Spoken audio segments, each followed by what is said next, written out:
Praise the lord. కీర్తనల గ్రంథ ధ్యానములు 38వ కీర్తన.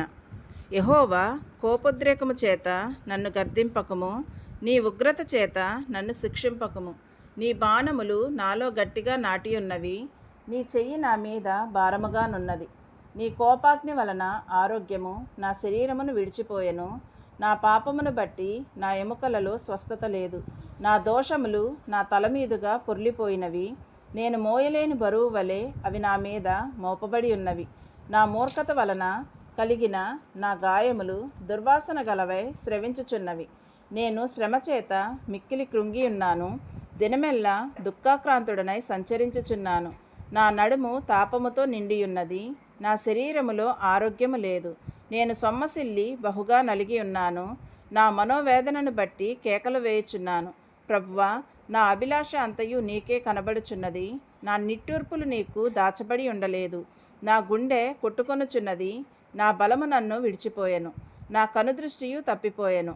నా స్నేహితులను, నా చెలికాండ్రులను నా తెగులు చూచి ఎడముగా నిలుచుచున్నారు. నా బంధువులు దూరముగా నిలుచుచున్నారు. నా ప్రాణము దీయజూచువారు ఉరులు వడ్డుచున్నారు. నాకు కీడు చేయజూచువారు హానికరమైన మాటలు పలుకుచు దినమెల్లా కపటోపాయములు పన్నుచున్నారు. చెవిటివాడనైనట్టు నేను వినకయున్నాను. మూగవాడనైనట్టు నోరు తెరుచుట మానితిని. నేను వినలేని వాడనైతిని, ఎదురు మాట పలకలేని వాడనైతిని. యెహోవా, నీ కొరకే నేను కనిపెట్టుకొని ఉన్నాను. నా కాలు జారిన ఎడల వారు నా మీద అతిశయపడుదురని నేను అనుకొనుచున్నాను. ప్రభువా, నా దేవా, నీవే ఉత్తరమిచ్చెదవు. నన్ను బట్టి వారు సంతోషించక పోదురుగాక. నేను పడబోవునట్టున్నాను. నా మనోదుఃఖము నన్నెన్నడూ విడువదు. నా దోషమును నేను ఒప్పుకొనుచున్నాను. నా పాపమును గూర్చి విచారపడుచున్నాను. నా శత్రువులు చురుకైన వారును బలవంతులనై ఉన్నారు. నిర్హేతుకముగా నన్ను ద్వేషించువారు అనేకులు. మేలునకు ప్రతిగా వారు కీడు చేయుచున్నారు. నేను ఉత్తమమైన దాన్ని ననుసరించుచున్నందుకు వారు నాకు శత్రువులైరి. యెహోవా, నన్ను విడువకుము. నా దేవా, నాకు దూరముగా నుండకుము. రక్షణకర్తవైన నా ప్రభువా, నాకు సహాయమునకు త్వరగా రమ్ము. 39వ కీర్తన. నా నాలుకతో పాపము చేయకుండునట్లు నా మార్గములను జాగ్రత్తగా చూచుకొందును.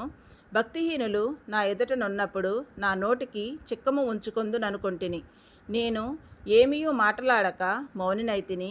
క్షేమమును గూర్చి అయినను పలుకక నేను మౌనముగా నుంటిని. అయినను నా విచారము అధికమాయెను. నా గుండె నాలో మండుచుండెను. నేను ధ్యానించుచుండగా మంట పుట్టెను. అప్పుడు నేను ఈ మాట నోరారా పలికితిని. యెహోవా, నా అంతము ఎట్లున్నది? నా దినముల ప్రమాణము ఎంతైనది నాకు తెలుపుము. నా ఆయువు ఎంత అల్పమైనదో నేను తెలుసుకొనగోరుచున్నాను. నా దినముల ప్రమాణము నీవు బెత్తడంతగా చేసియున్నావు. నీ సన్నిధిని నా ఆయుష్కాలము లేనట్టు ఉన్నది.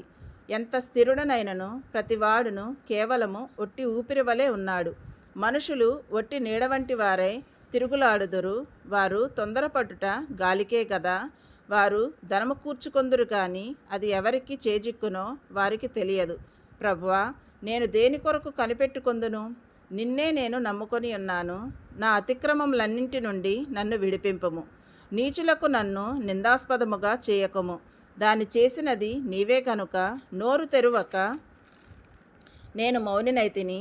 నీవు పంపిన తెగులు నా మీద నుండి తొలగింపుము. నీ చేతి దెబ్బ వలన నేను క్షీణించుచున్నాను. దోషములను బట్టి నీవు మనుషులను గద్దింపులో శిక్షించినప్పుడు చిమ్మట కొట్టిన వస్త్రము వలె నీవు వారి అందము చెడగొట్టెదవు. నరులందరూ ఒట్టి ఊపిరి వంటి వారు. యెహోవా, నా ప్రార్థన ఆలకింపుము. నా మొరకు చెవియొగ్గుము. నా కన్నీళ్లు చూచి మౌనముగా నుండకుము. నీ దృష్టికి నేను అతిథి వంటి వాడను. నా పితరులందరి వలె నేను పరవాసినై ఉన్నాను. నేను వెళ్ళిపోయి లేకపోవునప్పుడు నేను తెప్పరిల్లునట్లు నన్ను కోపముతో చూడకుము. ఆమేన్.